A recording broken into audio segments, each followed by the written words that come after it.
Good evening, my friends. It's Johan here. It's been a long time since I've uploaded any videos. There is several reasons for this, but I won't get into it right now. The most important thing is that I'm back, and I will be uploading a lot of videos in the coming days and weeks.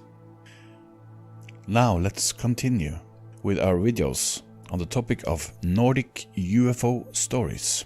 This is story number 19 and 20 in this video.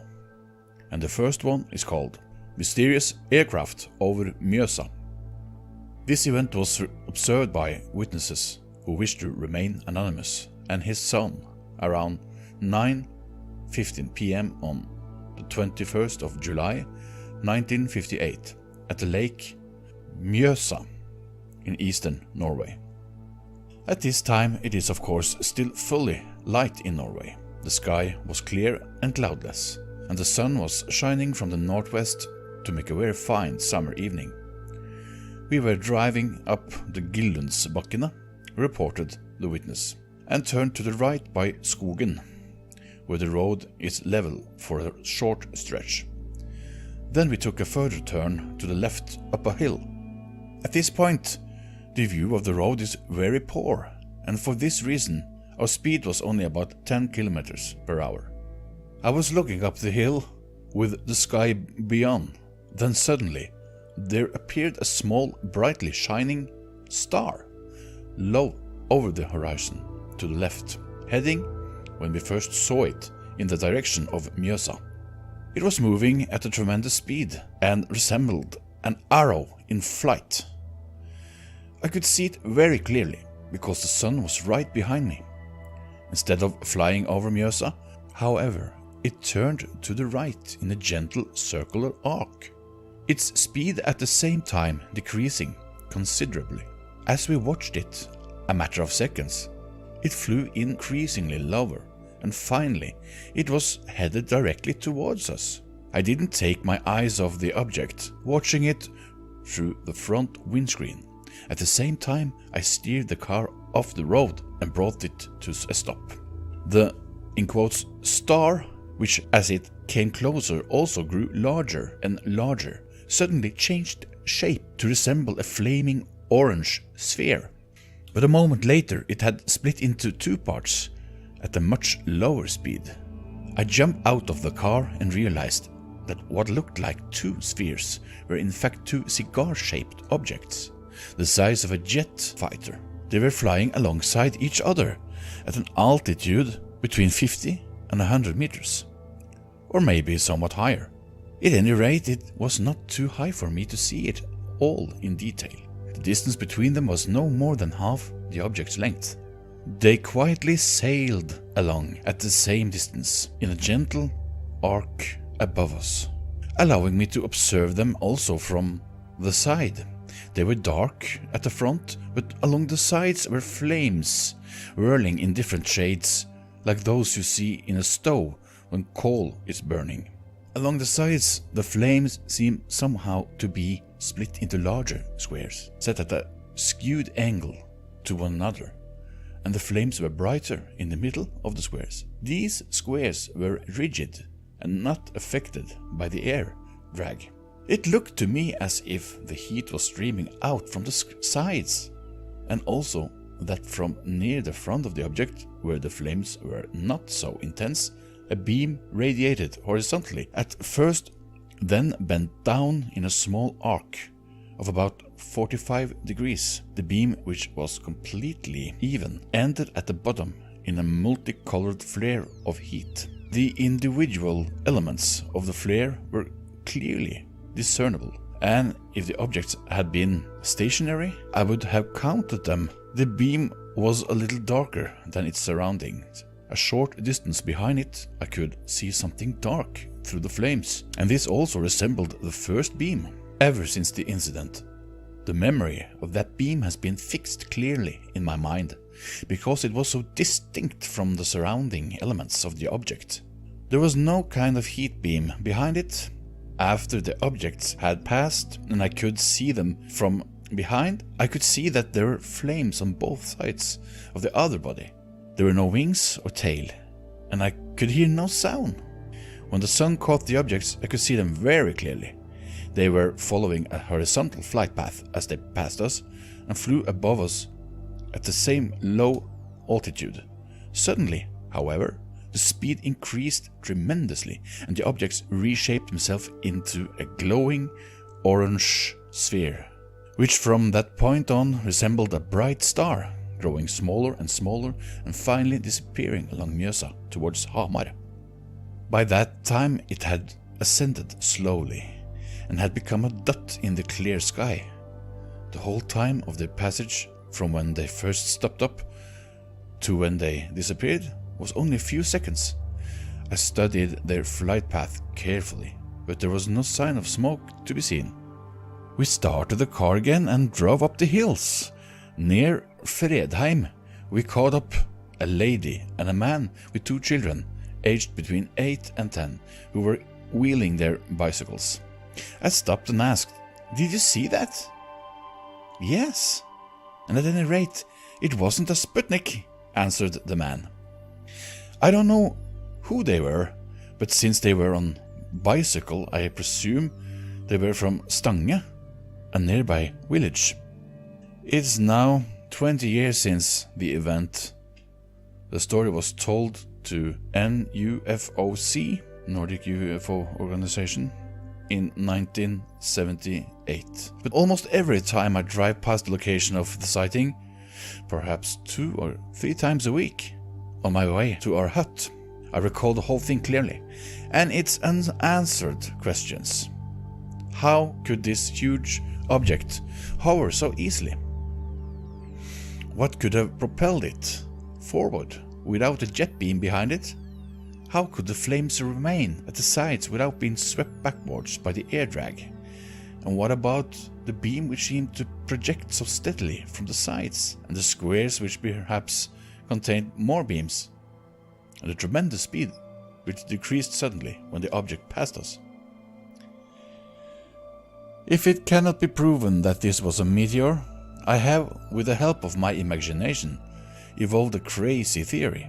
Is it possible that the beam was a jet engine, and the squares I saw on the sides of the fuselage were also jet engines, and that these engines were capable of being turned in different directions? If need be, they could be pointed vertically, downwards, and this is the position in which I saw the beam. Such a position could be a lifting position during low-speed maneuvering. At other times they could be swiveled in any other direction to decrease or increase the speed. Field researcher Per Ottesen has investigated this case. He has found 2 newspaper reports of the incident, one from Hamar Arbeiderblad for 22nd of July, the other from Lillehammer Tilskuer for the 21st of July. The papers report the event and refer to many witnesses who observed the phenomenon. All agreed that it could hardly have been a jet. For one thing, the speed was too great, and for another, the shape was not that of any known aircraft. The object were seen from Follebu, Jørstadmoen, Brøttum, Nordre Ål, Gausdal, and by several people in Lillehammer. They report that the objects came from the southeast and flew towards the northwest, emitting a bright blue-green oscillating light. A little tail was also reported, and 2 second lieutenants at Jørstadmoen military camp thought they observed sparks. The objects flew in the same plane all the time, the first one somewhat behind and higher than the second, and they could be seen clearly through the thin cloud layer. As for the speed, one lady reported that the objects moved about 4 times as fast as a jet, and this agrees fairly well with what other witnesses said. On the matter of altitude, however, the position is more confused, as the reports differ considerably. A man from Lillehammer believed that they were flying at a height of about 100 meters. The second lieutenants say they were at least higher than the cloud layer, while the lady at Nordre Ål states their altitude as being very high up, supposedly in the upper layers of the atmosphere. In regards to their shape, the objects are described as rather round and somewhat flat. Two observers used the expression "long like a cigar." A single witness thought she heard a faint whistling sound, but she isn't sure about it. During the evening of the 20th of July, a dispatch arrived at the Norwegian Telegraph Bureau from Helsinki, Finland, stating that a shining object had been seen in the sky over Finland about 10 p.m. or 9 p.m. Norway time. The Finnish object had been visible for 4 or 5 seconds, moving towards the northwest. It was cigar-shaped with a light at one end. This matches quite closely the reports from the Norwegian witnesses. The event was reported to the Solar Observatory at Harestua, near Oslo. Their verdict was that it was possibly a meteor.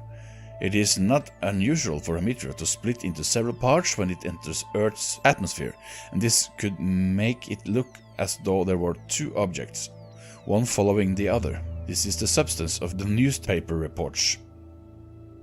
Comment: It seems to us that the objects, after flying at a great altitude, descended for some reason over Mjosa, decreasing their speed, then continued their course northwestwards and accelerated again.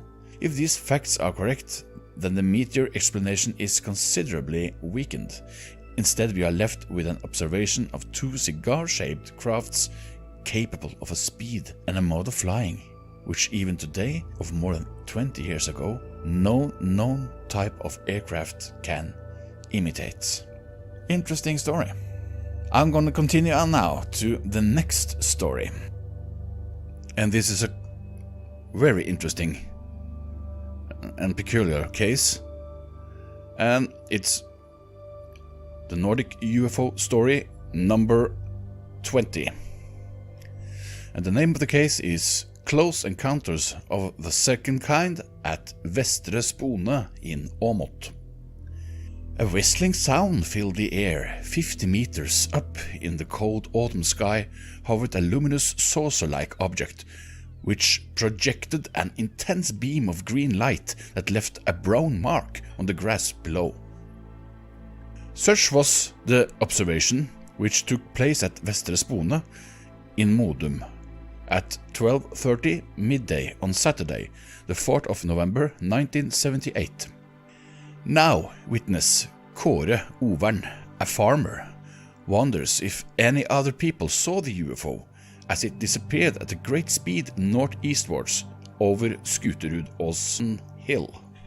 I was in my house, Overn reports, when I heard a peculiar whistling in the air and discovered a bright green light outside in the yard. Through the window I saw a green beam of light strike the ground, and when I came out of the house I saw where that beam originated. About 50 meters above the ground was suspended a saucer-shaped object, which I estimated to be about 40 meters in diameter. The whole object was luminous green in color, and from a convex part of the bottom this green beam of light was projected. His first impulse was to fetch his camera. He ran indoors to fetch it, but when he got back the object was just at the point of bringing the encounter to an end, disappearing at a great speed in a northeasterly direction. However, on the ground where the light had struck the earth, there was a brown mark in the grass. It was not like a burn, but the grass was stained in a circle about a meter in diameter. Kåre Overn told us that this was not the first time that he has observed unidentified flying objects. Many years ago he saw 5 shining discs over nearby Øståsen. At first they were motionless, then they began to fly up and down at a great speed. After doing this for about 20 minutes, they finally disappeared in a V-shaped formation. Overn explained to Newfolk section leader Lemb that when he came out of the house, which his camera during his 4th November sighting, the UFO moved straight up for about 50 meters, after which it made a turn of about 60 degrees angle, with the ground rushing along, until it disappeared over the horizon. He declared that the velocity exceeded that of our fighter planes by many times, though he cannot indicate an exact speed in kilometers per hour.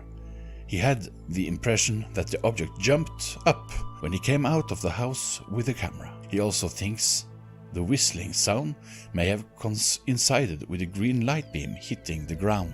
His eyes were not hurt or blinded by the beam despite its intensity, nor has he felt any uneasiness either during the sighting or subsequently.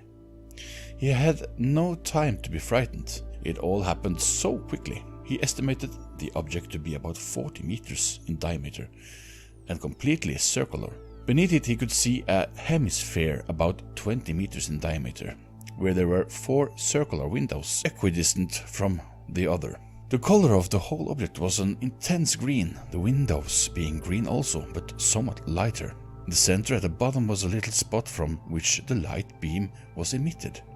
It looked as if it was rotating, though the hemispherical section itself was stationary. Immediately after the observation, which lasted about a minute and a half, Overn fetched his wife, who was in a first floor room facing away from the yard. She followed him out of doors and saw the traces apparently caused by the beam. The research division of NUFOC visited Overn's farm a fortnight later on the 19th of November and saw that the gravel within the circular print seemed to be afflicted with a green substance. Earth samples were taken for analysis. Investigators found no reason to doubt Overn's account, though it was surprising that there were no other witnesses to the incident. Overn's farm, situated between Hønefoss and Drammen in southeastern Norway, is located in a rural situation in flat countryside. The yard in which the traces were found is surrounded by buildings on all sides, but the UFO itself would have been visible from a distance. Then reports on the soil analysis. 2 soil samples were taken, one from the center of the circle, allegedly resulting from the light beam, the other from outside the circle at 3 meters distance. By the 20th of January 1979, some 9 weeks after the sighting, growth was found in the soil taken from within the circle, none in that taken from outside it, though conditions for both samples were identical. There was a marked color difference inside, green, outside gray. The algae growth was as thought in the multiplying phase, though this was not the usual season. The plant type was Polygonium avicular, a common grass type for the area. No heat source, such as drain pipes, septic tanks, etc., were located beneath the circular mark. The pH value observed were 6.5 within the circle and 7.3 outside it. The State Institute of Soil Research states that these values are not exceptional, even though the control spot was so close. An unidentified brown substance was also found. The newspaper Drammens Tidende and Buskerud Blad reported the sighting on the 16th of January 1979 in these words: Growth phenomenon after a UFO visit in Modum. On the 4th of November last year, Kåre Overn observed a UFO just when it was on the point of ascending on an intense green beam of light. It left behind a mark in the ground and in the country yard of his farm at Vestre Spone. The observation has to be classified as a close encounter of the second kind and is a very interesting one, concludes the Norwegian UFO Center after a serious investigation and with the evaluation of soil samples by experts from Oslo University. First, one must consider the mark which the UFO left in Overn's yard. The soil samples show that growth within the field of radiation is considerably speeded up, a phenomenon which up to the present time nobody has been able to explain. The algae growing on stones in the radiated area are in the multiplying phase, which is unusual at the season at which the incident occurred. One of the investigators, Elgbjørg Fjellberg, reports to Kåre Overn. She is supported by the reports from the University of Oslo, which also mentions the finding of an unidentified brown substance. With its customary thoroughness, Newfuck would like to follow through with the case. For example, has the witness noticed anything special since he saw the UFO leave? Has he had unusual dreams of any kind? Any disturbance, whether physical or mental? No, says Owen. He has neither dreamt about UFOs nor had any emotional aftermath following the experience.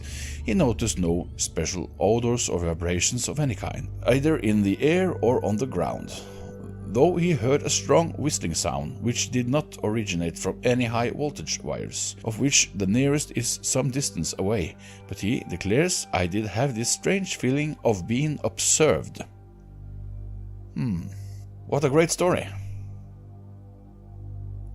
This farmer, Mr. Overn, he did experience something truly special.